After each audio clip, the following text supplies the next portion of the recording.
Merci, bien-aimés dans le Seigneur et vous tous qui êtes fidèles à ce programme. Vous qui nous suivez pour la première fois, nous vous accueillons aussi dans ce programme des temps de qualité. Merci à vous tous qui commentez, qui nous encouragez et qui nous faites des remarques pertinentes. Nous tenons compte de tout cela et nous vous demandons de nous porter à cœur dans vos prières. Que Dieu bénisse donc ces instants que nous commençons avec vous. Nous sommes arrivés à une nouvelle série d'enseignements qui parle de l'évangile de notre Seigneur Jésus-Christ. C'est cela la bonne nouvelle, et cette bonne nouvelle annonce l'avènement d'un nouveau roi. Et donc s'il y a un nom, s'il y a quelqu'un qui règne au-dessus de tout, c'est le nom de Jésus-Christ. Et les apôtres ont dit en leur temps, comment ne pas parler de celui dont on a entendu parler? Vraiment. Même si vous nous interdisez, mais nous allons continuer à prêcher l'évangile de notre Seigneur Jésus parce que nous savons ce qui est contenu là-dedans. Et en introduisant, nous avons lu des passages dans une version comme dans une autre, et nous avons ressorti certaines pensées liées à l'évangile de notre Seigneur Jésus. C'est que l'évangile est la solution efficace que Dieu s'est choisie afin de sauver le monde. Et quand on parle de sauver le monde, cela commence par la nouvelle naissance et se poursuit également. Le message du salut ne s'arrête pas seulement à croire en Jésus, mais le message du salut commence par croire en Jésus-Christ. Et nous allons voir tous ces détails un peu plus loin. Et dans Romains chapitre 3, verset 23, il était question là-bas, nous l'avons lu, que tous sont péchés et sont privés de la gloire de Dieu. Et la version Le Livre dit qu'à cause du péché, personne ne peut arriver à la hauteur du glorieux idéal de Dieu. Ça veut dire que Dieu avait une pensée de ce que l'homme était censé être sur la terre, et lorsque l'homme l'a perdu, l'évangile est venu nous restaurer dans la position initiale que nous avons perdue avec Adam déchu. Et finalement, Romains 1, verset 15, nous l'avons lu, et ce passage nous dit que l'apôtre Paul avait un vif désir de nous enseigner l'évangile. Et nous avons vu également, lorsque l'ange est venu annoncer au berger que le Christ était donc né, et nous avons ressorti tout un tas d'éléments. Dans Luc chapitre 2, verset 8-14, le verset 9 nous prouve que le messager de la bonne nouvelle est porteur de gloire. Le verset 10 nous prouve que le message de l'évangile n'est pas un message de crainte ou de peur, mais c'est un sujet de grande joie pour tout le peuple. Ça veut dire que personne n'est excepté dans ce message pour l'atteindre. Donc le verset 11 nous dit qu'au centre de l'évangile, il ne s'agit pas de choses, mais d'une personne, le Christ Jésus qui est annoncé. Et le verset 13, nous ressortons la pensée selon laquelle l'évangile suscite l'adoration, et notre adoration prend tout son sens lorsque nous comprenons l'évangile. Et le ciel s'accorde avec la terre, n'est-ce pas?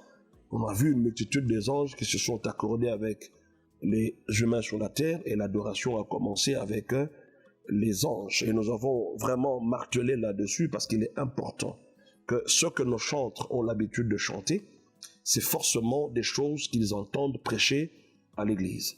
Et si nous n'apportons pas l'évangile qu'il faut, et donc nos chantres ne chanteront jamais ce qu'il faut. Je tiens à signaler ici que par rapport à l'adoration et à la louange, l'église n'est pas dans le deuil, mais l'église est dans la célébration de la victoire de l'agneau. Et cette victoire, c'est au travers de cette résurrection. C'est ainsi que j'insiste pour dire que la Pâque, la célébration de la Pâque, ne devrait pas s'arrêter à une cérémonie qui se fait au mois d'avril. Mais vous devez comprendre que notre agneau, notre Pâque a déjà été immolé. C'est Christ. Et c'est notre vie de tous les jours. Et sur cela est fondée notre foi. Donc ce n'est pas une question du mois d'avril, c'est une question de tous les jours. De la même manière qu'on n'attendra pas autour du mois de juin pour célébrer le Saint-Esprit et chanter des cantiques à l'honneur du Saint-Esprit. Non, nous vivons avec l'Esprit tous les jours. La vie de l'Esprit, la Pentecôte, c'est au quotidien. Donc nous, pasteurs, nous devons apporter l'Évangile afin que notre adoration soit conforme à la parole de Dieu. Qu'est-ce que nous avons remarqué ces derniers temps?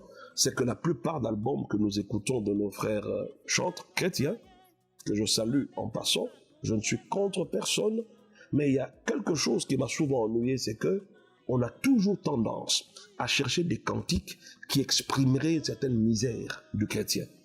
Où vous entendez des gens qui vous chantent comme s'ils n'étaient pas des chrétiens. Oh Seigneur, je souffre, où es-tu mon Dieu? Je te cherche partout, je ne te trouve pas. Mais écoutez, tu l'as cherché partout, sauf là où il vit en toi.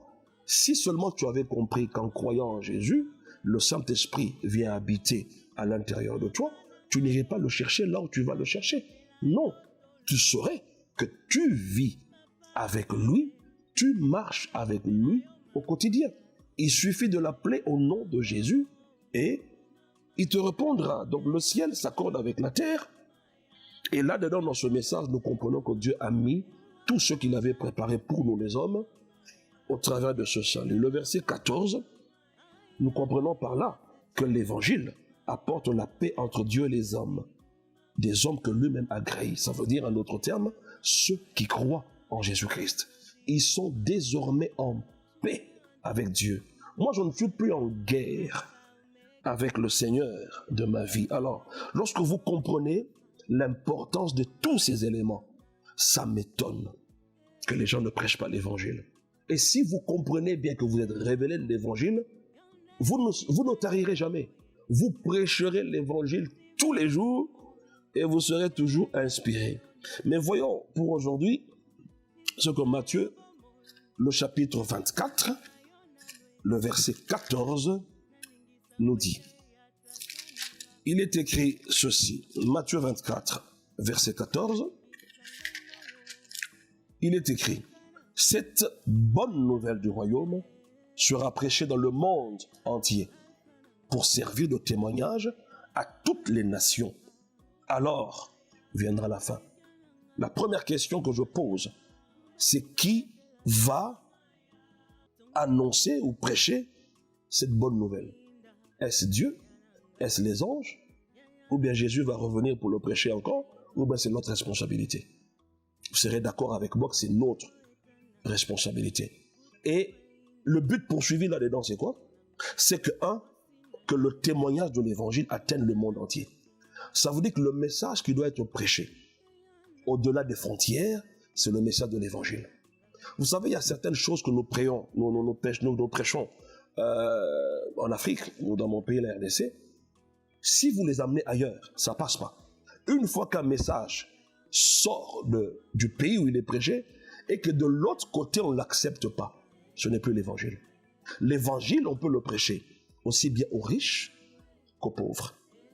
Il n'y a personne qui peut ne pas croire en l'évangile. Le seul message que Dieu a mis en route pour que le monde reçoive le témoignage de qui est Dieu, afin qu'il croie, c'est l'évangile de notre Seigneur Jésus-Christ.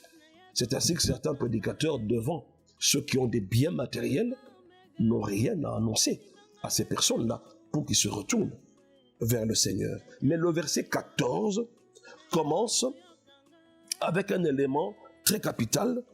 On dit cette bonne nouvelle. Remarquez que c'est un démonstratif.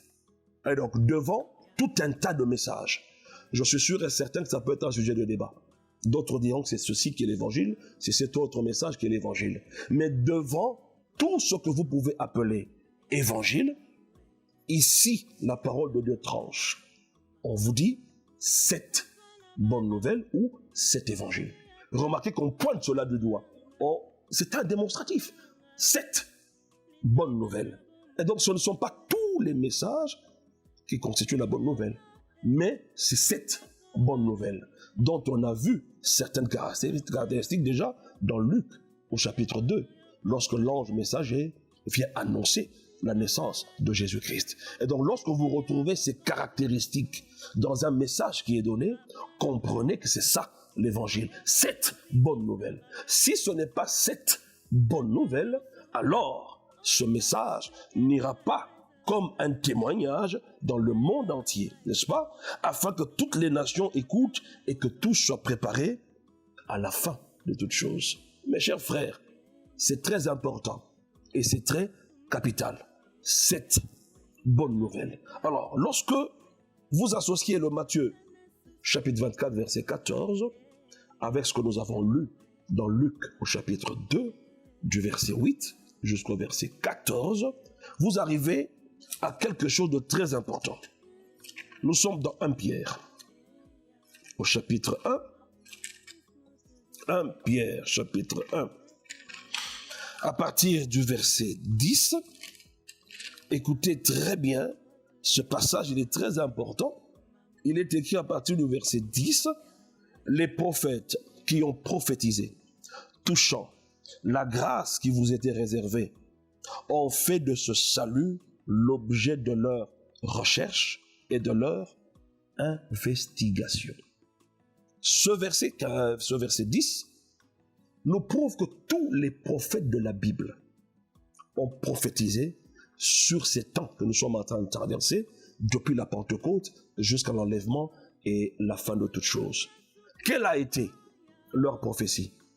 Ils ont prophétisé sur des choses touchant la grâce qui nous avait réservée en Jésus-Christ. On parle de l'Évangile.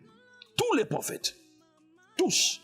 Et ils ont fait de ce salut l'objet de leur recherche et de leur investigation. Ça veut dire qu'ils ont pris du temps de manière à comprendre qu'est-ce qui est caché derrière ce message de la grâce. Encore une fois, la grâce n'est pas une doctrine de la Bible. Non, la grâce, c'est le message même de la Bible. C'est ce qu'il faudrait que nous prêchions tous les jours. Mais la grâce ne veut pas dire que nous fassions ce que nous voulons après avoir cru. Parce que la Bible est claire dans Tite. La grâce de Dieu, source de salut pour tous les hommes, a été manifestée. C'est Jésus-Christ. Et cette grâce nous enseigne à nous dépouiller des souillures de ce monde. Et donc, tous les prophètes de l'Ancien Testament ont prophétisé touchant la grâce qui nous était réservée en Jésus, et ils ont fait de ce sujet l'objet de leur recherche et de leur investigation. Suivez maintenant le verset 11. Il est écrit, voulant sonder l'époque et les circonstances marquées par l'Esprit de Christ, qui a testé en eux et qui a testé d'avance, n'est-ce pas, l'Esprit de Christ qui était en eux et qui a testé d'avance les souffrances de Christ et la gloire dont elles seraient suivies.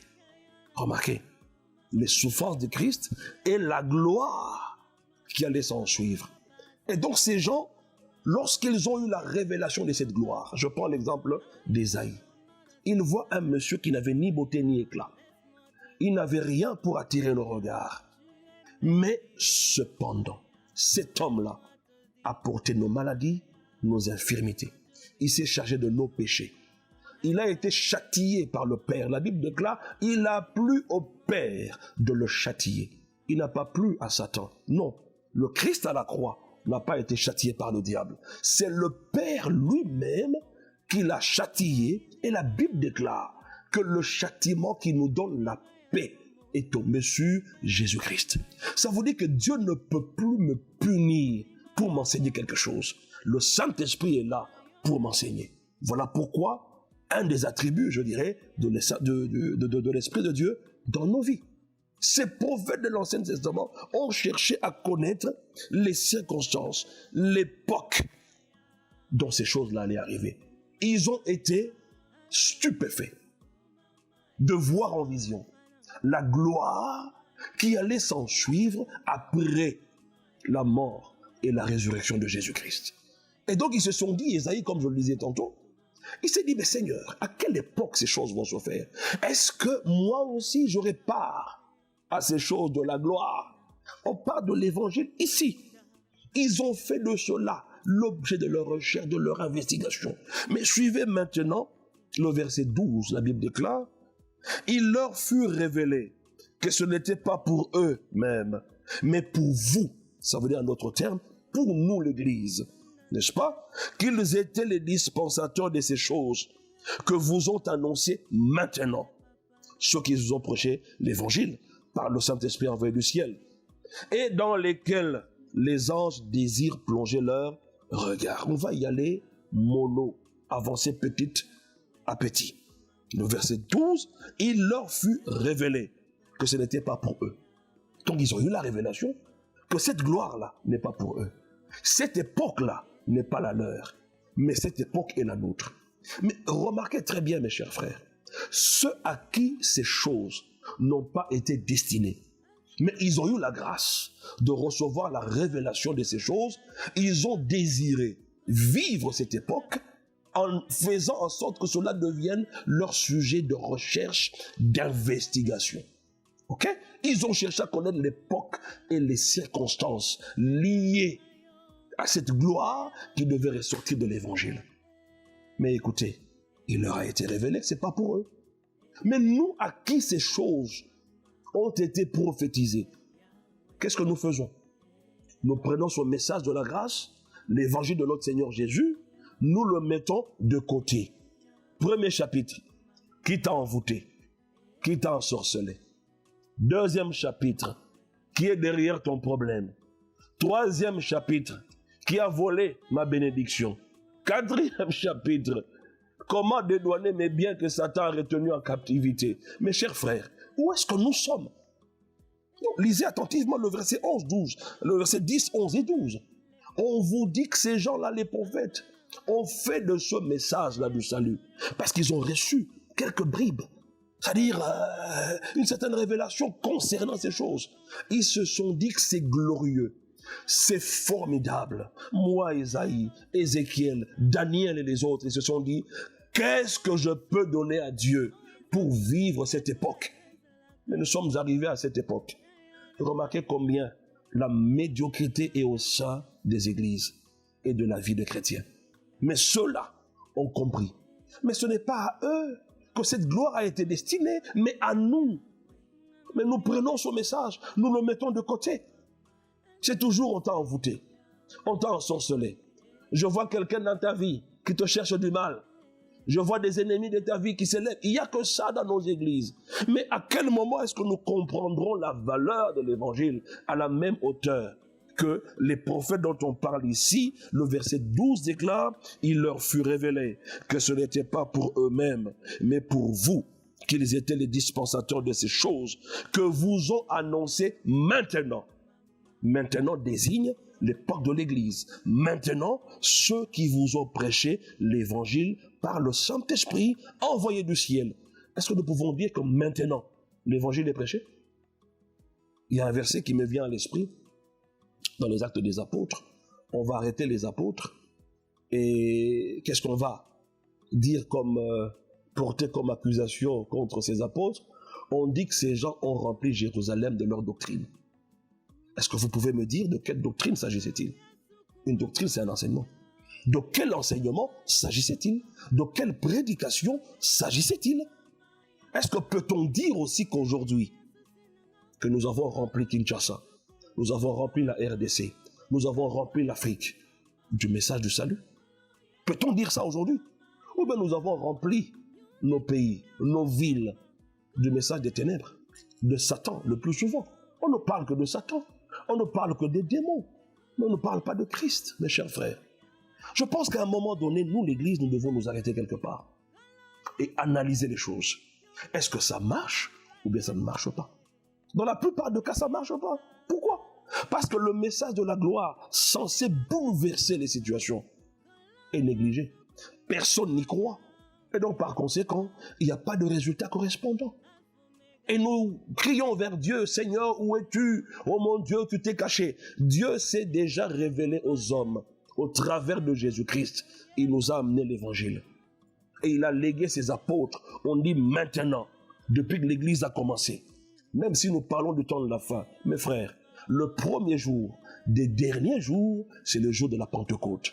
Selon qu'il est écrit dans Joël 2, que dans les derniers temps, je répandrai mon esprit sur toute chair. Et c'est le jour de la Pentecôte que la prophétie de Joël s'est accomplie. Et donc on peut conclure que le premier jour des derniers jours, c'est le jour de la Pentecôte. Et avec quel message a-t-on inauguré les temps de la fin? Quand Pierre s'est tenu debout et a commencé à prêcher, qu'est-ce qu'il a dit? Repentez-vous, convertissez-vous, croyez en Jésus-Christ, vous recevrez le don du Saint-Esprit, soyez baptisés. Toutes ces choses-là tournent autour de l'œuvre que Jésus a accomplie. Alors pourquoi est-ce qu'aujourd'hui, nous mettons de côté l'évangile? On dit maintenant. Qu'est-ce que nous devons enseigner? Qu'est-ce que nous devons prêcher? Et nous devons remplir Kinshasa de quoi? De l'évangile. Comme les apôtres ont rempli Jérusalem du message de Christ. Et c'est la raison pour laquelle on les arrêtait tout le temps. Et vers la fin du verset 12, il est écrit, on dit, et dans lesquels les anges désirent plonger leur regard. Même les anges désirent plonger leur regard dans l'évangile de Jésus-Christ. Parce qu'ils ne connaissent pas, ils n'ont pas la révélation de ces choses. C'est nous qui en avons la révélation. Et donc là où l'évangile est prêché, référez-vous à Luc chapitre 2. Je pense le verset 14, dans le verset 13, on dit subitement, tout à coup, les anges qui étaient au ciel sont descendus sur la terre lorsque on a annoncé que le Christ était venu dans le monde. On a annoncé l'évangile. Et donc on avait conclu en ce moment-là que l'évangile met les anges en mouvement. Et c'est la même chose ici. Lorsque l'évangile est prêché, croyez-moi, devant vos écrans de téléphone, d'ordinateur ou de tablette, peu importe le moyen par lequel vous arrivez à capter ce message, sachez que les anges sont avec vous parce qu'ils veulent plonger leur regard là-dedans. Quelle gloire! Quelle gloire! Je veux lire le même passage dans la version Parole vivante. Et nous allons terminer avec cela, 1 Pierre chapitre 1. Je lis à partir du verset 10, il est écrit, « Ce salut a fait l'objet des recherches et des méditations assidues des prophètes, qui ont annoncé d'avance la grâce qui vous était destinée. Ils cherchaient à découvrir à quelle époque et à quels événements se rapportaient les indications données par l'Esprit de Christ, agissant en eux. Car cet esprit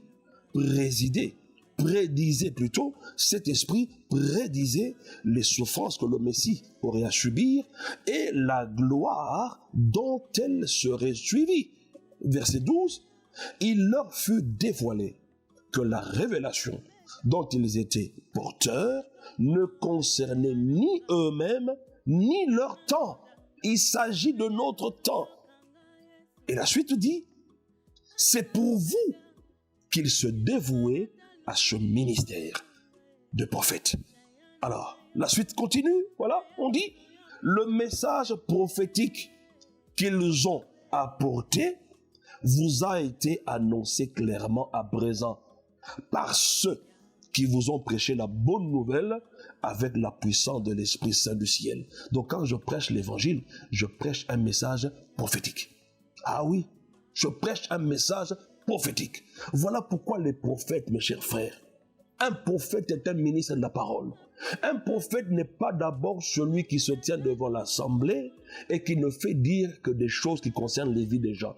Je vois ton mariage, je vois ceci, je vois cela. Oui, dans ses prérogatives, il doit opérer dans ses dons. Mais à la base, c'est un ministre de la parole. Et lorsqu'un prophète vous enseigne sur l'évangile, ah ben c'est extraordinaire, mes chers frères.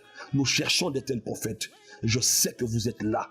Alors réveillez-vous en ces temps de la fin pour que l'évangile reprenne la place qu'il faut au sein de l'Église. Je reprends, le message prophétique qu'ils vous ont apporté vous a été annoncé clairement à présent par ceux qui vous ont prêché la bonne nouvelle avec la puissance de l'Esprit Saint envoyé du ciel. Les anges eux-mêmes vous envient. Ils voudraient bien plonger leur regard dans cette révélation et approfondir ces mystères. Voilà ce que cette version dit. Les anges nous envient.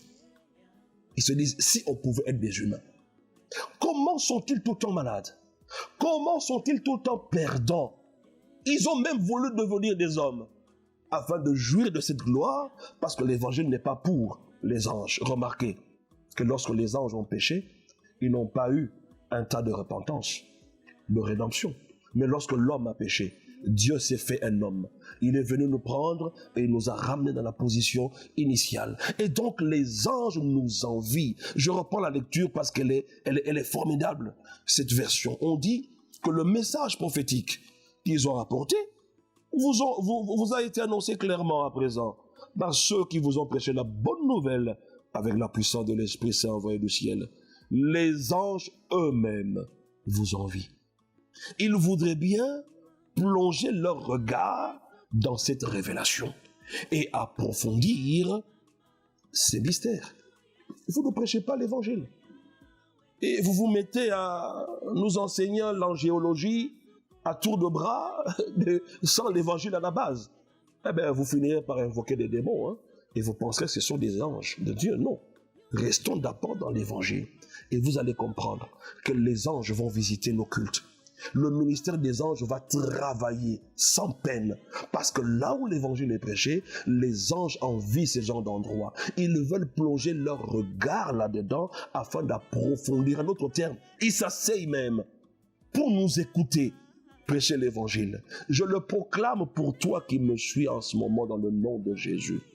Que la gloire de l'évangile soit le partage de ta maison, de ta vie, de tout ce que tu fais dans le nom puissant de Christ Jésus. Je prie afin que les anges se mettent en action maintenant, en mouvement, parce que l'évangile est prêché. J'en ai la ferme assurance qu'ils sont assis à tes côtés, en train d'approfondir sur ces mystères. Ce sont des esprits à notre service. Alors Seigneur, merci parce qu'ils accomplissent ce pourquoi ils se sont manifestés dans la vie de chacun, dans la maison, le salon, la chambre, où que vous me suivez. Que cela soit d'application dans le nom de Jésus. Je vous bénis en ces instants et que la grâce et les faveurs multiples de Dieu vous accompagnent. Dans le nom de Christ Jésus, nous avons ainsi prié et que Dieu vous bénisse au nom de Jésus-Christ. Amen.